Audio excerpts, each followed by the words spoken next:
I want to say up front that I'm not the kind of person who tells stories like this. I've never written anything down before. Not really. Not beyond logbook entries and the occasional email home. But something happened on the Times Caraway Times in December of 2019, and I've been carrying it for 6 years now. And I think if I don't get it out of me, it's going to settle permanently into the walls of my chest, the way moisture settles into old steel. So, here it is, the best I can remember, the best I can explain. Which isn't very well. I was 27. I was 3 years into a career I'd chosen, mostly because I didn't know what else to do with a marine communications certification and a preference for being left alone. I worked as a radio operator aboard commercial cargo vessels, the slow ones, the old ones, the kind that cross the Atlantic in 12 or 13 days and make you forget what day of the week it is by day 4. I liked the work. I liked the quiet. I liked the feeling of being between places, of belonging to the water for a stretch, and then being returned, blinking, to the world. The Times Caraway Times was a 9,000-ton general cargo ship flagged out of Malta, which tells you almost everything you need to know about the budget. She was old, not dangerously old, but old the way a rental car is old. Everything worked, but nothing worked well, and every surface had that particular texture of having been cleaned too many times with the wrong product. Her hull was a green so dark it looked black at night. Her bridge was narrow. Her radio room was a closet with a chair, 3 receivers, a transmitter console from sometime in the late 90s, and a porthole that hadn't opened since before I was born. That December, we were carrying machine parts and rolled steel from Halifax to Rotterdam, a winter crossing, 9 crew.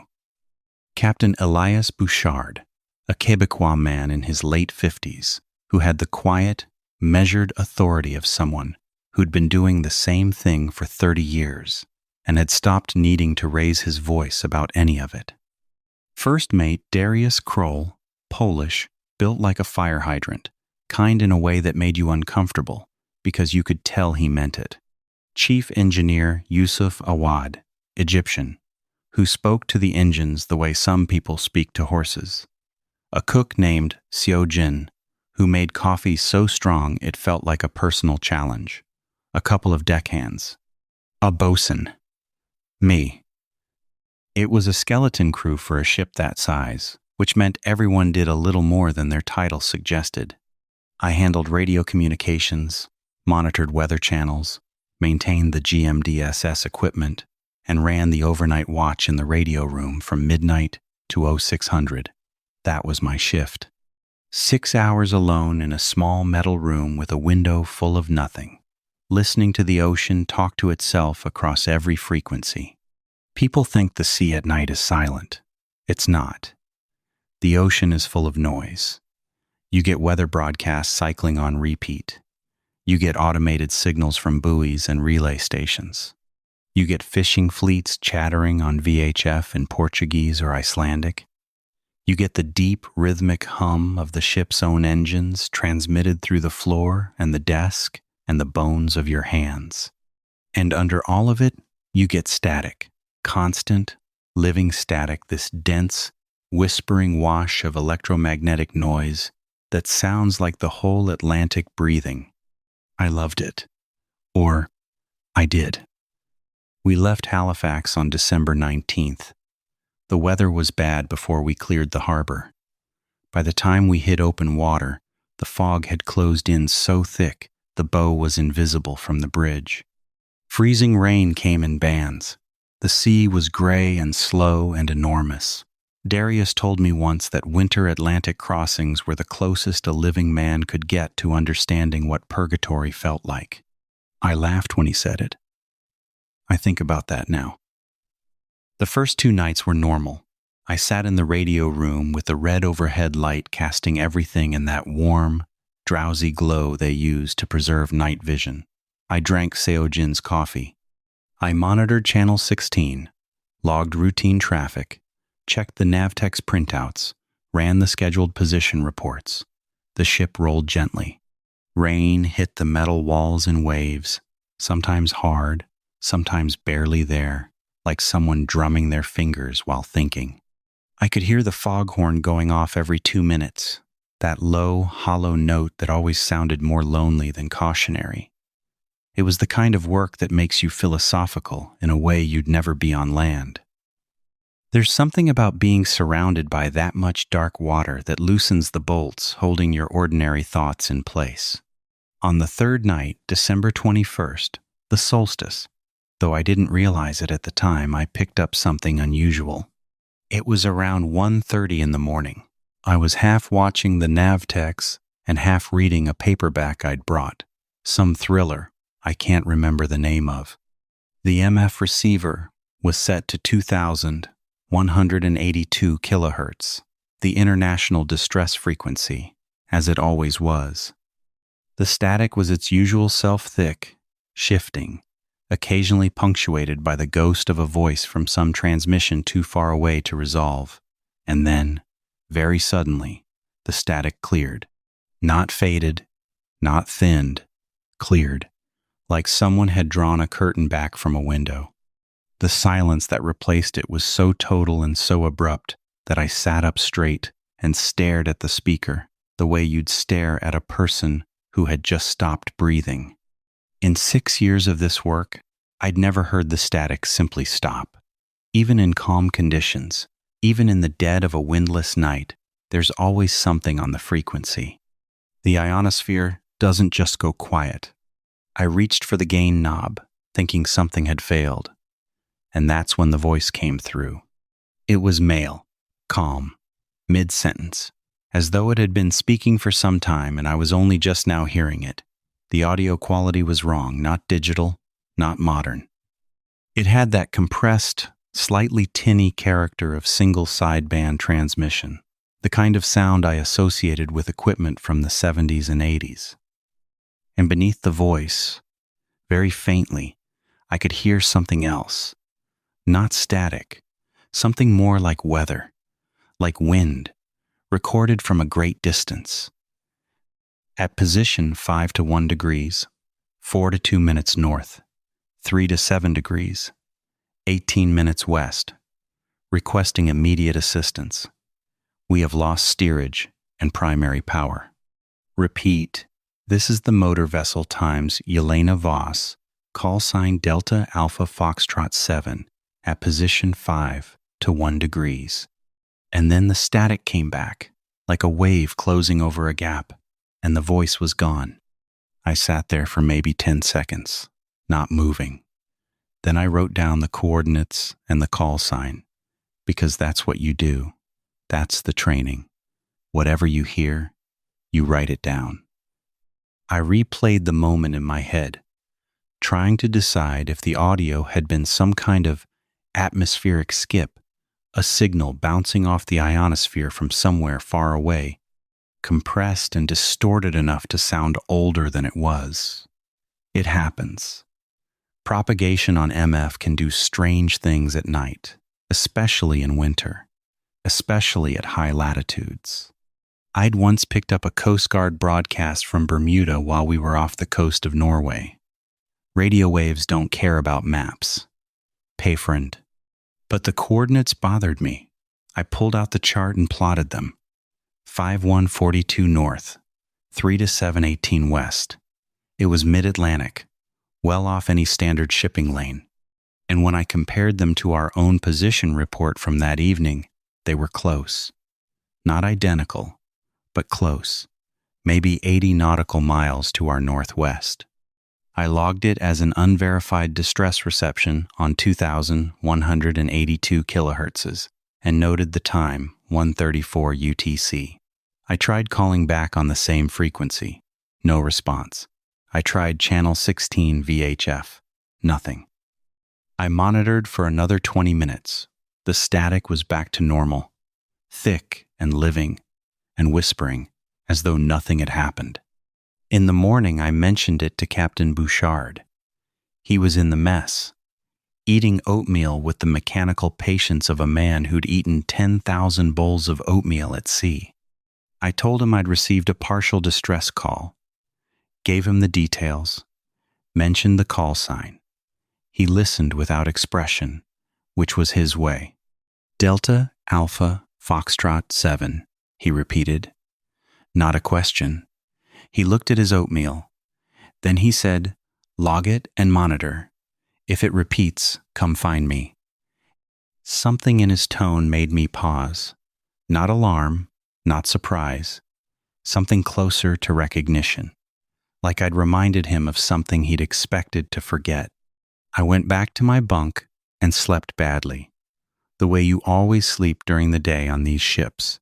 Shallow, unsatisfying, full of engine noise, and the slow yaw of the hull in the swell.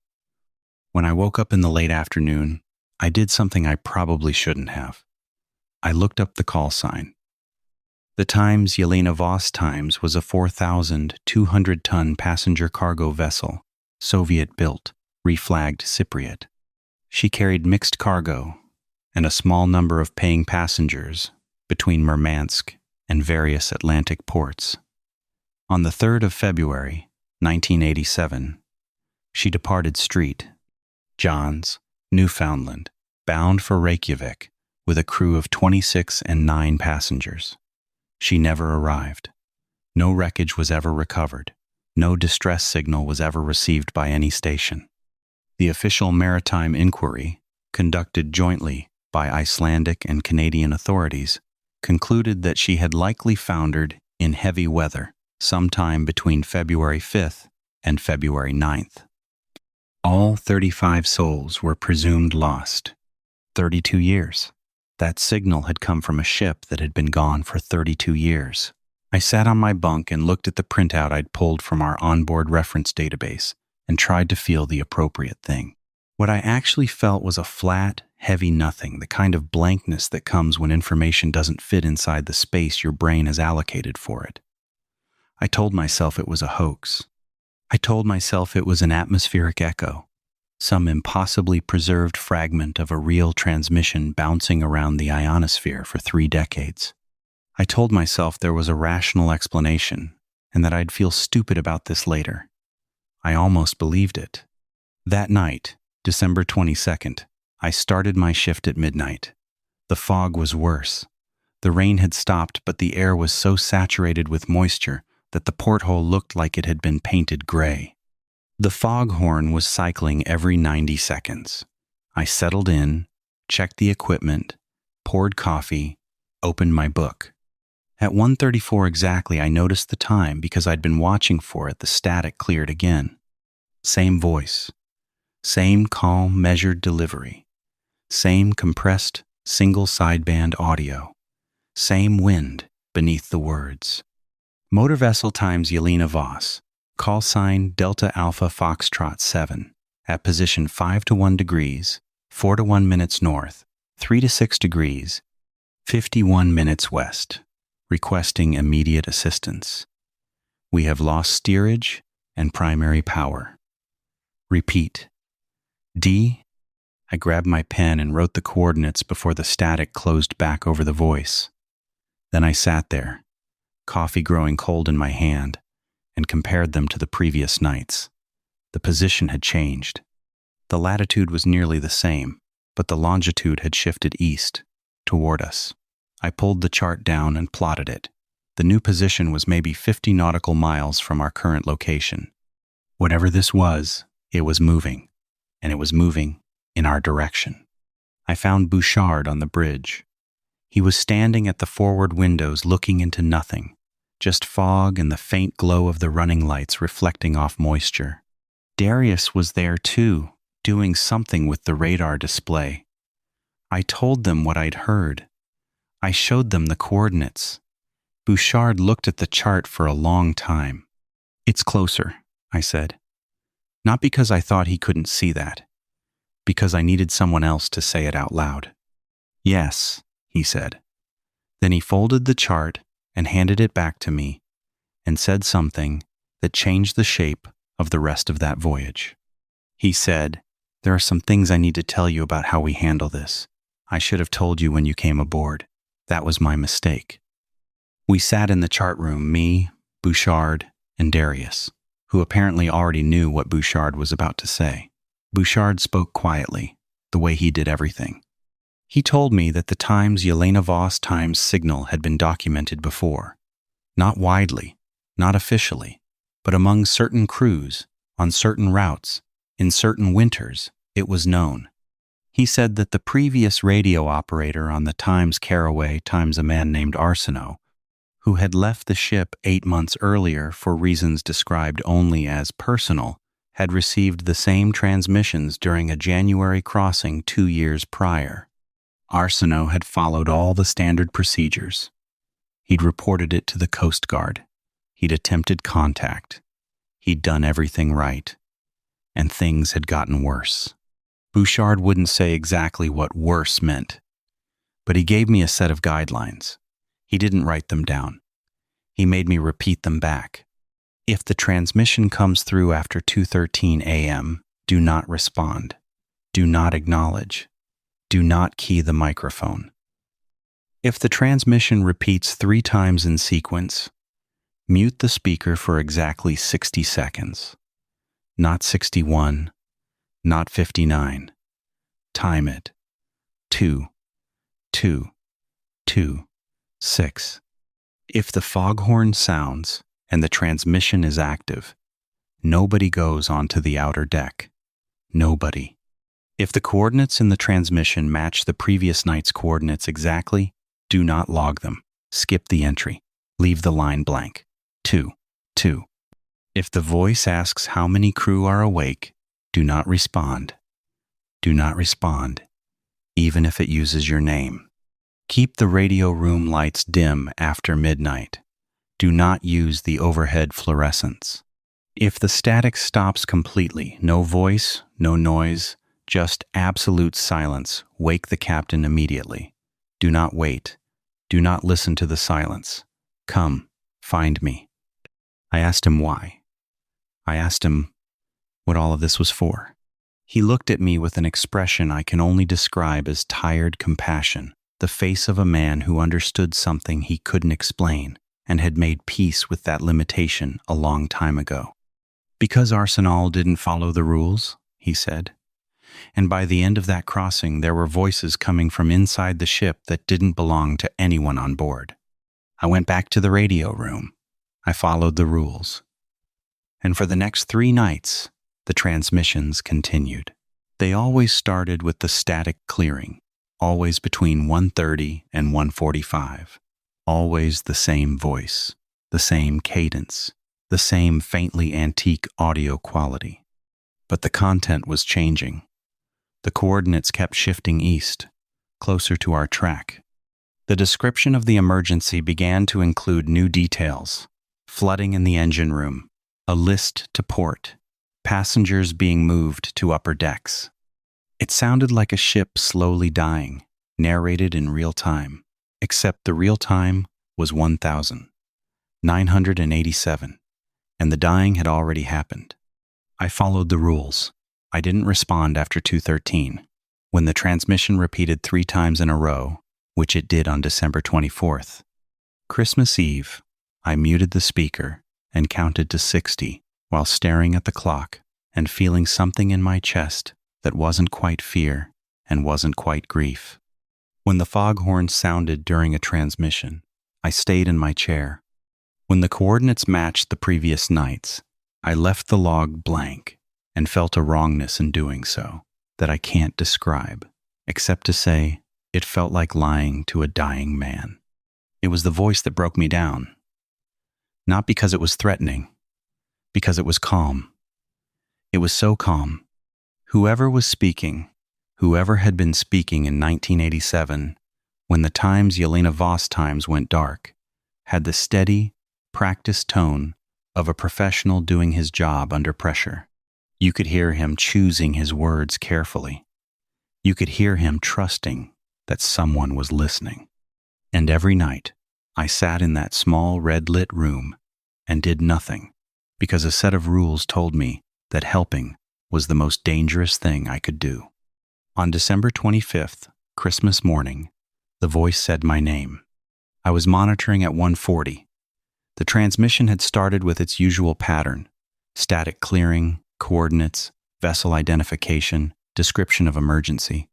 And then, mid-sentence, the voice paused. I heard the wind. I heard something else, too faintly, under the wind. What sounded like other people, murmuring, not screaming, just murmuring, the way a group of people talk when they're trying to stay calm and not entirely succeeding. And then, Caraway radio operator. David, we know you're hearing this. Tear.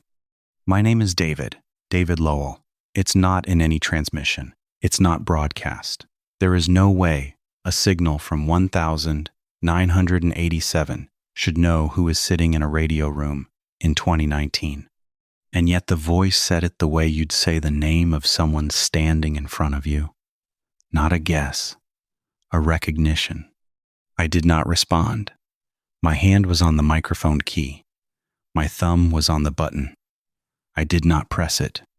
I sat there and listened to the silence where my answer should have been, and I felt something open beneath me, not physically, not in the ship, but in the logic of the world. A trapdoor I'd been standing on without knowing it.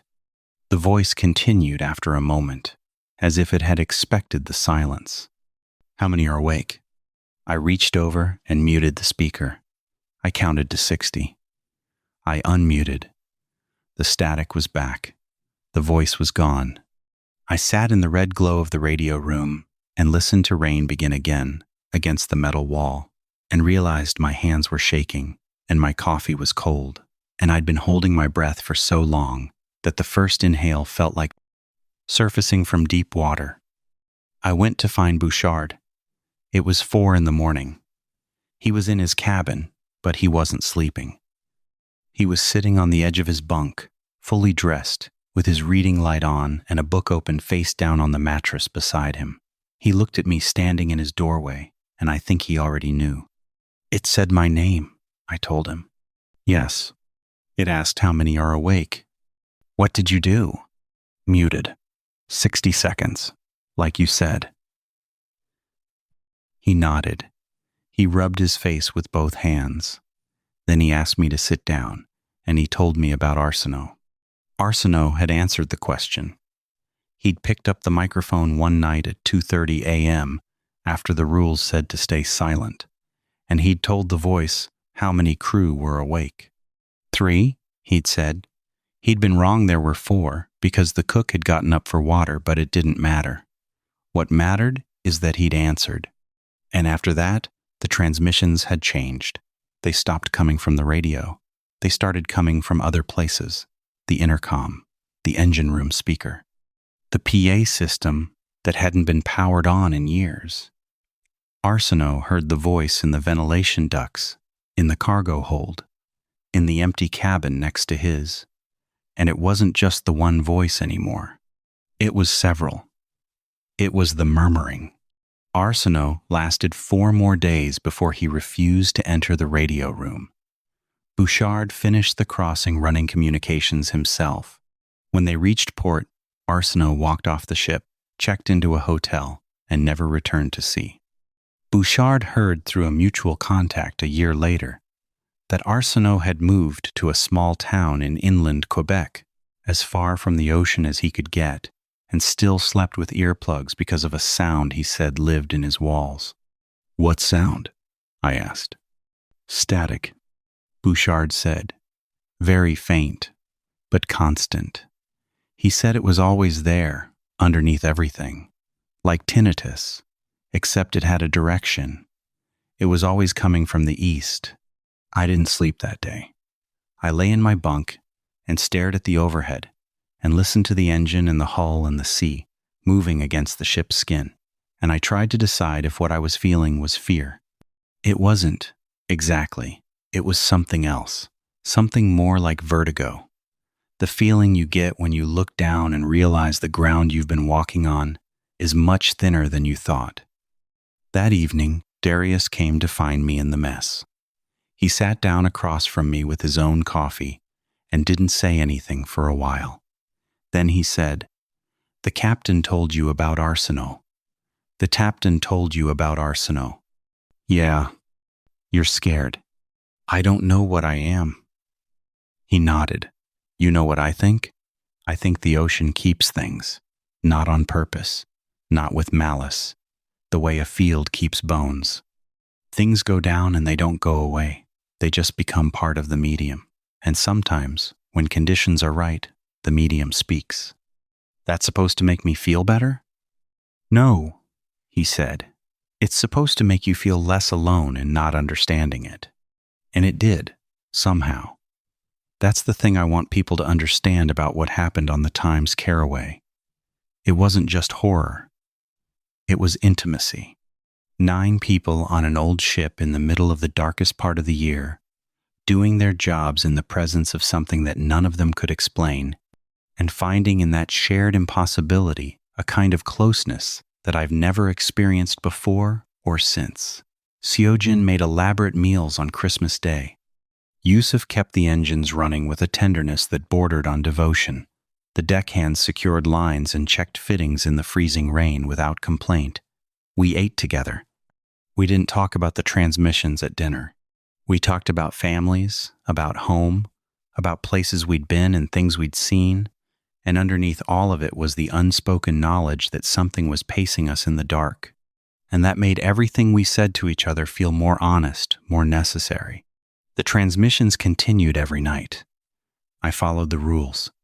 The voice came through at roughly the same time, gave coordinates that kept drifting closer to our track, described a sinking that had already happened 32 years ago in the same patient, professional tone.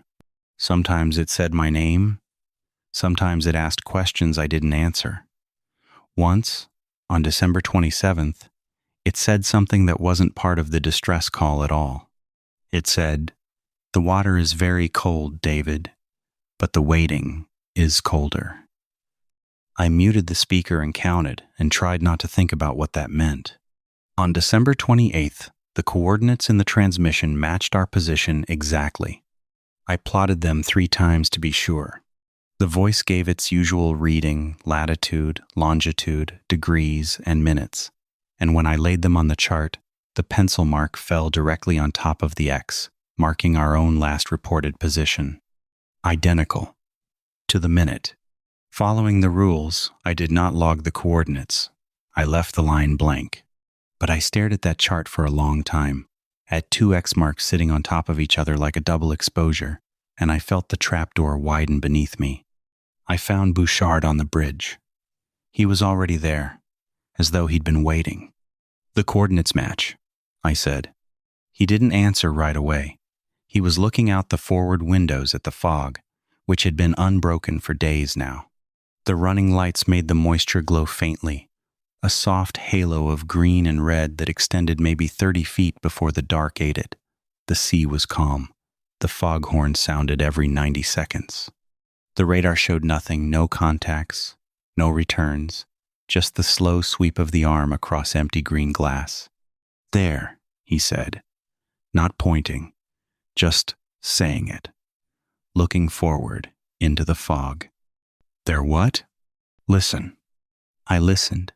At first, there was nothing beyond the usual engine, sea, fog, rain, and then I heard it, under the foghorn, between the sweeps, a sound that had no business being there. Music.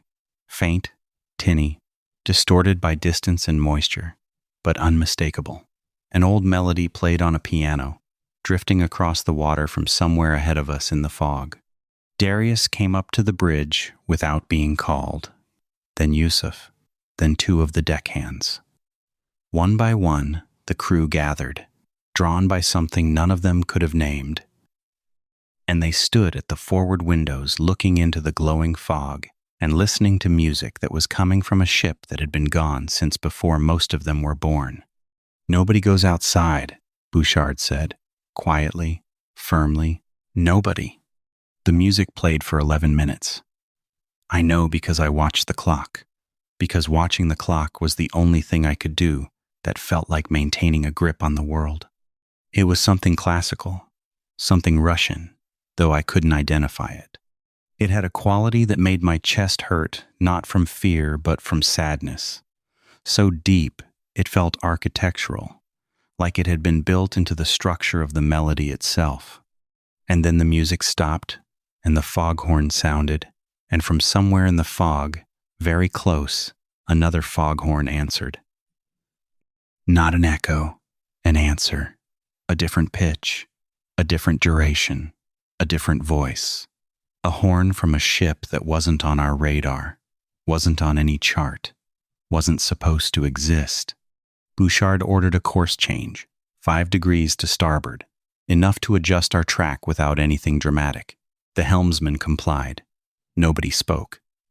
The second foghorn sounded twice more, each time slightly further away.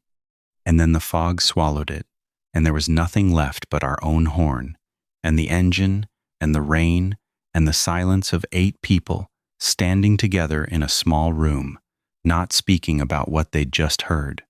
We did not see the Times Yelena Voss Times that night. I want to be clear about that. There was no ghost ship emerging from the fog, no phantom vessel lit up and drifting. We saw nothing. We only heard.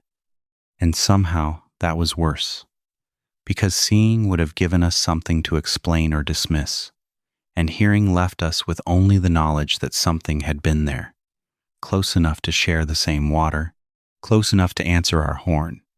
I went back to the radio room at 2. The static was normal. The transmissions had stopped for the night.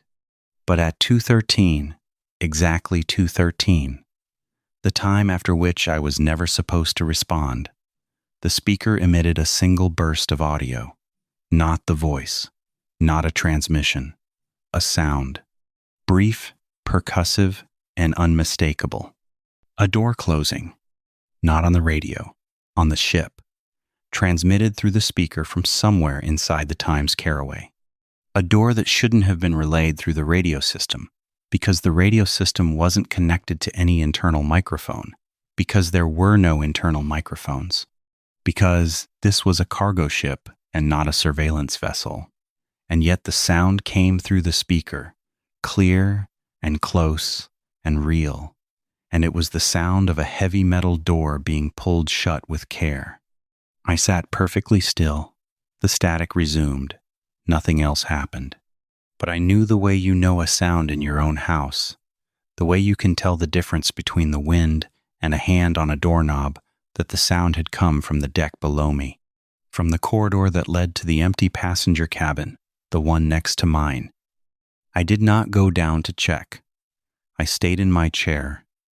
I followed the rules, and I thought about Arsenault and his inland Quebec town, sleeping with earplugs, listening to a static that always came from the east. On the morning of December 29th, I went to my cabin to sleep and found the door to the adjacent cabin open, not wide, just slightly ajar, maybe 4 inches. I'd passed that door every day since Halifax, and it had always been closed. It was an unused space, no berth assignment, no occupant, no reason for anyone to enter it. I stood in the corridor and looked at that gap for what felt like a very long time. The air coming through it was cold, not ship cold, not metal in winter cold, a different cold. A cold that smelled like salt water and depth and something else, something organic and briny and old, like kelp that had been sitting in still water for weeks. I reached out and pulled the door shut. The latch clicked. I went into my own cabin and lay down and slept with the light on. When I woke up, the adjacent door was open again. Same gap, same 4 inches, same cold. I told Bouchard. He came down personally, closed the door, and secured it with a length of line tied through the handle and anchored to a pipe bracket in the corridor wall. It held for the rest of the day. By the time I started my midnight shift, the line was still in place, but the door was open. The line hadn't been cut or untied. It was still knotted exactly as Bouchard had left it. But the door was open, and the cold was there, and the line passed through the gap as though the door had simply decided the restraint didn't apply to it. We stopped closing it after that. It stayed open for the rest of the voyage. Nobody entered the cabin. Nobody looked inside. I passed it twice a day, going to and from my shift, and I learned to walk on the far side of the corridor so the cold didn't touch my arm. Darius, whose cabin was 2 doors down, told me he could hear something from that room at night. Not voices, not music, just the sound of someone breathing. Slow, steady, unhurried. The breathing of a person who was asleep or who was trying very hard to sound like they were. On the night of the 30th, the transmissions changed for the last time. The static cleared at 1:38. The voice came through, but it wasn't the distress call. It wasn't coordinates. It wasn't asking for help. It was a passenger manifest. Names. One by one. Read in the same, calm, professional tone. Volkov, Sergei Ivanovich, Petrova, Natalia Andreevna, Kuznetsov, Mikhail Dmitrievich. 35 names. I counted. 26 crew and 9 passengers, exactly matching the official record of the Times' Yelena Voss. The voice read them slowly, carefully, with a slight pause between each one, as though giving weight to every syllable. It took almost 5 minutes. When it finished, there was a pause. Then the voice began again. Different names. Bouchard, Elias Martin, Kroll, Darius Joseph, Awad, Yusuf Ibrahim. Our crew, our names. Read in the same slow, careful cadence. Full names, middle names, names I didn't even know some of them had. When it reached Lowell, David Andrew, I heard my own name spoken by a voice from 1987, and I felt the hairs on my arms rise and my vision blur, and something in my inner ear shift, as though the ship had tilted 5 degrees and hadn't come back. 9 names, 35 plus 9, 44. The voice stopped. The static returned. I sat in the radio room with my hands flat on the desk and my eyes on the speaker, and I waited for something else to happen. Nothing did, but the number stayed with me. 44. As though someone were taking attendance. As though someone were preparing a revised manifest. I don't remember deciding to break the rules. I don't remember reaching for the microphone, but I remember holding it, and I remember the weight of it in my hand, and I remember the feeling of the transmit key under my thumb, that slight resistance before it clicks, that tiny mechanical threshold between silence and speech, and I remember pulling my hand back, putting the microphone down, pressing my palms into my eyes, and sitting there in the dark, breathing, until my heart slowed down enough that I could trust myself not to do something I couldn't take back. We made Rotterdam on December 31st, New Year's Eve. The fog broke about 6 hours from port, and when the sun came through weak, pale, winter thin, I stood on the deck and felt it on my face and cried, not dramatically, just standing there, looking at the gray-green water, with tears running down my cheeks and no sound coming out. The way you cry when something has been pressing on you so long that the release doesn't feel like relief. It feels like leaking. The crew dispersed in Rotterdam the way crews always do quickly, with handshakes and half-promises to stay in touch that you know won't be kept. But Darius found me at the terminal before I left. He put his hand on my shoulder and looked at me with those kind, uncomfortable eyes and said, "You did well. You followed the rules. That matters." "Does it?" I said. "Arsenal didn't," he said, "and Arsenal still hears it. Will I still hear it?" He didn't answer that. He squeezed my shoulder and walked away, and I never saw him again. I heard through a maritime contact a year later that Darius had taken a position on a container ship running Pacific routes. As far from the North Atlantic as he could get without leaving the profession, I flew home to Portland. I took a train north to my apartment in a small town on the Maine coast, which I recognize now was a poor choice of location for someone trying to forget about the ocean. I unpacked. I showered. I sat on my couch in the quiet of my own living space and listened to the absence of engine noise and tried to feel normal. That night, New Year's Eve, just before midnight, It rained. A cold, steady rain, the kind that taps against windows with a particular patience. I was standing in my kitchen making tea, and I heard it not the rain, under the rain, woven into it, static, faint, not coming from any device, not coming from the walls. Coming from the rain itself, as though the water falling on my roof was carrying a frequency too low to resolve but too present to ignore. I stood there and listened, and it lasted maybe 10 seconds. Then it was just rain again. I told myself it was nothing. I told myself the crossing had gotten into my head, and I was hearing patterns and noise. I told myself the ocean was 100 yards from my door, and the sound of surf on rocks produced all kinds of phantom acoustics. I told myself these things with the careful, deliberate rhythm of someone constructing a wall, brick by brick, between himself and something he didn't want to look at. That was 6 years ago. I still live in the same town. I left the Merchant Marine the following spring. I work at a marine supply store now. One, selling rope and hardware to lobstermen and weekend sailors, which is its own kind of irony. I like the work. I like being near the water without being on it. I like solid ground under my feet and a door I can close that stays closed. But I need to tell you about the rain. It doesn't happen every time. Most rainstorms are just rainstorms. But sometimes, maybe 4 or 5 times a year, always at night, always in winter, the static comes back. It lives inside the rain. It lasts anywhere from a few seconds to a few minutes. It's always faint. It's always just below the threshold of certainty. And twice, in 6 years, I've heard something inside the static that wasn't static. The first time was in January of 2021, a freezing rain at 3 in the morning. I was awake because I still don't sleep well in winter. The static swelled the way it used to swell on the Times, Caraway's Time speakers just before the voice came through, and for maybe 2 seconds, I heard music, piano. That same Russian melody, distant and tinny and sad. Then it was gone. The second time was last December, a year ago, almost exactly 6 years after the crossing.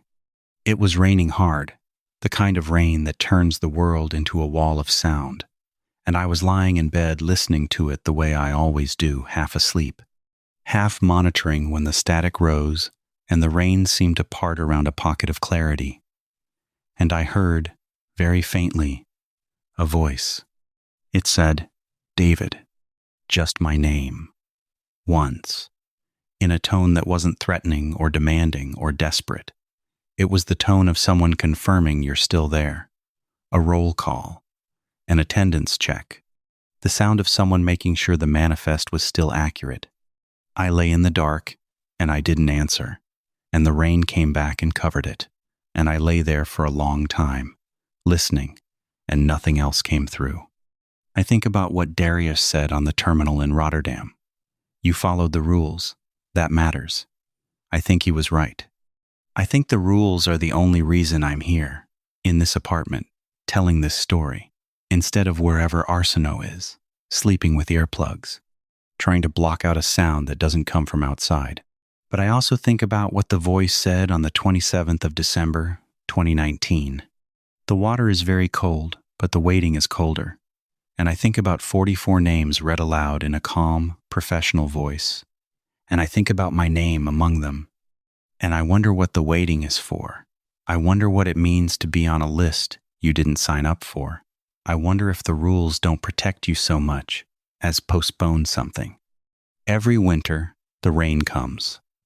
And most of the time, it's just rain. And sometimes, underneath it, there's a sound that isn't weather, and isn't memory, and isn't imagination. A sound that has a direction, that comes from the east, from somewhere out there in the Atlantic, where the water is deep and cold and very, very patient. I don't go outside when I hear it. I stay in my apartment. I keep the lights dim. I don't answer. But last December, after the voice said my name, I realized something I hadn't noticed before. Something that made me sit up in the dark and press my hand against the wall and hold my breath. The rain had stopped 30 seconds before I heard the static. The static wasn't in the rain. It was in the silence after the rain. The silence that shouldn't have had anything in it. The silence that was coming from inside the apartment, from the walls, from the air, from somewhere so close that the word direction didn't apply anymore. It wasn't out there. It hadn't been out there for a while. I keep the rules. I don't respond. I don't speak to it. I don't go near the ocean at night. I live a small, careful life organized around the edges of something I can't see and can't explain and can't confirm has stopped. The Times, Yelena Voss Times, has been gone for 39 years. 35 people went down with her into water so cold it would kill you in minutes. And somewhere in the space between what happened and what continues to happen, someone is still reading names off a list and waiting for an answer. My name is on that list. I think it always was. I think the crossing didn't put it there. I think it was there before I was born, the way a coordinate can exist on a chart, before any ship sails to it. And I think the rules are real and they matter, and they're the only reason I can still sit here and tell you this. But I also think that rules are a human idea, and what's on the other side of that frequency is not operating on a human schedule. It's patient. It has always been patient. The ocean doesn't rush. And every winter, when the rain starts, I listen. Not because I want to, because I can't not. Because once you've heard your name spoken by something that shouldn't know it, the silence that follows isn't silence anymore. It's a held breath. It's a question waiting for an answer you haven't given yet. I haven't given it yet. I'm trying very hard not to.